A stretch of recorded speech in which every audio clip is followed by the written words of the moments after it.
Alright, good day everyone. It's me, your Papa. It's me, Papa Tok. Ano nga po ba yung mga dahilan bakit hindi na ako nakapagbablog? Ito po yung mga dahilan. Sa sobrang kabisihan, ang dami po nating inisip, pero isa sa magandang naisip natin ay magtayo ng business. Okay? Number one, gusto kong ikwento sa inyo na meron na tayong business, Taste and See, at paano nga ba ito nagsimula. Ito po yung nagsimula ng mga panahon na tayo nag-iisip ng mga paraan para tayo ay umunlad sa buhay. At syempre, tayo ay mahilig sa pagkain, mahilig tayong magluto sa mga tao, sa mga, kahit sa feeding, yan. Mahilig tayo kahit ano yan.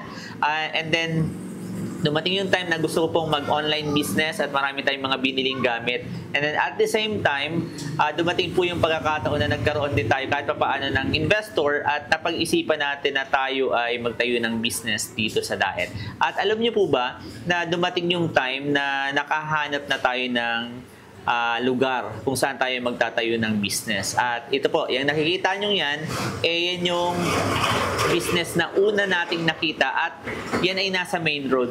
Pero ang problema, napakalayo sa sentro at para bang wala namang market. And then salamat kay Lord kasi hindi naman doon tayo natuloy. Hanggang sa dumating yung point na nakahanap tayo ng isang lugar kung saan dito, yan, sa nakikita nyo sa screen, ito yung nakita nating lugar na pwede tayong mag-start ng business at yan ay pagkain, ano po, so food business. At malapit po ito sa school, sa isang college dito sa Daet. And then, we found out na puro karinderya yung nasa paligid natin at nakapag-isip tayo ng konsepto na parang at least parang fast food style or parang medyo elevate sa karinderya. At ito na po yung lugar na kinuha natin. Ngayon, syempre marami pa tayong kailangang bilhin, marami tayong kailangang asikasuhin, kaya po itong harapan, yan, nag-start po tayo na ayusin unti-unti hanggang sa tayo ay naghalo ng semento. Ayan. Para kahit pa paano naman gumanda at pumantay naman yung mga uneven dito sa harapan ng tindahan. And then, nagpagawa rin tayo ng mga estante. Ayan. And then, pina-paint natin yung iba. Naglagay tayo ng kung ano-ano dito. Nagbili tayo ng freezer. Ayan, naggumala pa ako sa SM, nagtingin-tingin pa ako, yung kasya lang sa budget. And then, nakuha na natin itong isang freezer na to. And then, nadala na po natin dito sa store. And then, hanggang sa dumating yung point na, yes, tayo po ay nakapag-start na. Nakapagsimula na tayo ng unang araw at kumbaga may mga customer naman agad tayo. At especially, salamat sa Kalingap. Kasi hindi po nila tayo iniwan. Lagi silang dumadaan dito, yung grupo ng Kalingap, ng team nila, lagi silang kumakain at nag-i-enjoy naman sa mga pagkain po natin. So, salamat and shout out sa iyo, Kalingap Rob, sa lahat ng iyong effort sa pagpupunta dito sa ating store. At marami pang iba, yung mga, even sila Jomar, di ba? Yung mga K-Boys, pupunta dito sila David, at marami pang iba. At sa sobrang haba ng story na to, nakikita ko na lang sa inyo sa mga clip, ang dami rin pong trahedya na nangyari. Alam niyo po ba, before ako mag-start dito, sa totoo lang, bago ako magsimula, merong bagyo and then mga suspension. Yun. Masakit sa damdamin kasi nagsisimula pa lang ako ng unang linggo, wala na agad mga pasok. And then dumating po yung pangalawang linggo, hindi lang po bagyo ang na-experience ko, yung bagyo sa yung kalamidad, kundi even emotional kasi dumating po yung point na namatay po yung tatay ko. Ang malungkot lang dito, hindi ko na po sa kanya na ipakita itong pinaghihirapan nating store para kumbaga ma-experience niya man lang na yung anak niya nagkaroon ng business at para sa amin din. At syempre ako ay malungkot and then damay din syempre yung business na instead na makapag-open kami ng tuloy-tuloy, hindi ko kayang i-open yan nung mga week na yan. So halos nagko-close din kami ng buong week nung ang tatay ko po ay nasa burol pa. And then dumating yung time na syempre after that, tuloy-tuloy pa rin yung operation ng business. Karon tayo may mga employee tayo, may mga staff dito. And then, sa kasamaang palad, hindi ko naman to nakikita, hindi natin alam yung nangyayari o mangyayari sa buhay natin. Dito sa lugar na to, sa ating lugar, dito sa Daet, sobrang daming bagyo. Kala ko natapos na yung una. Nagkaroon pa po ng syempre may academic break ang mga student. Tapos nagkaroon pa ng isang linggong walang pasok kasi nagkaroon dito ng baha. May mga suspension. So, binaha kami.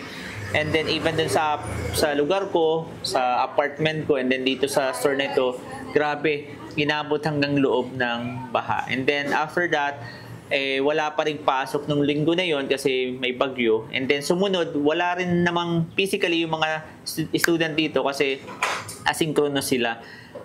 Kumbaga, sa benta, medyo masakit. Kumbaga, bagyo after bagyo. Akala ko na naman, tapos na yon. Kasi, okay na may bagyo. Diba? Tapos na. Akala ko tapos na yung bagyo. Pero, dumating naman yung point na nagkaroon na naman ng bagyo after a week.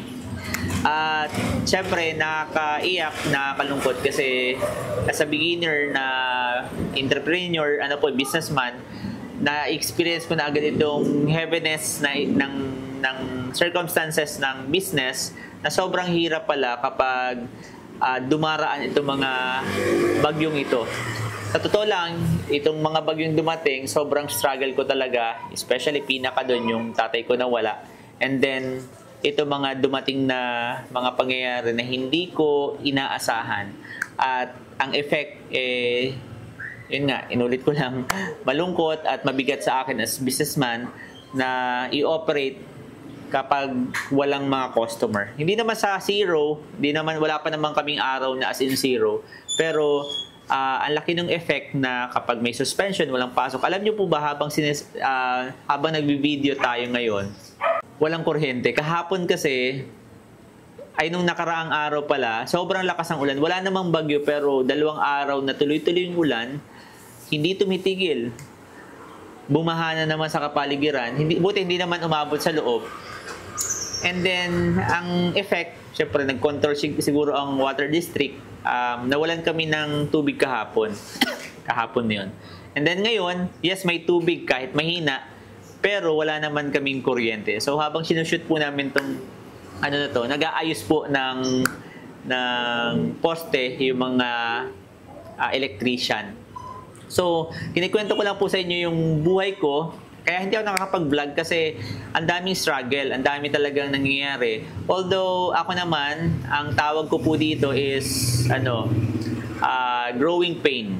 Yung nararamdaman ko, masakit siya, pero I know na it is a part ito ng paglago natin as businessman, at the same time as individual, as tao, as human. At the same time, syempre yung faith natin dapat lagi na kay Lord. Kasi ako talaga, everyday, wala akong ibang panalangin, Lord. Sabi ko, ipanalo nyo lang po ito. Ikaw naman may control ng lahat Ang gusto ko lang sabihin, ang daming nangyari. Sobrang daming nangyari. Kaya, humingi po ako ng tulong sa inyo na isupport nyo po itong video natin at sa mga susunod pa nating mga gagawin, mga videos, kasi sobrang halaga po sa akin ng bawat mga taong katulad nyo na magsusupport sa bawat video na mapapanood po ninyo. So, I think, yun lamang po at ako yung magpapasalamat ng sobra-sobra sa inyo kasi sa palagay ko, ikaw na nanonood, hindi mo ako iiwan. Salamat. It's me or Papa. It's me. Papa Tom.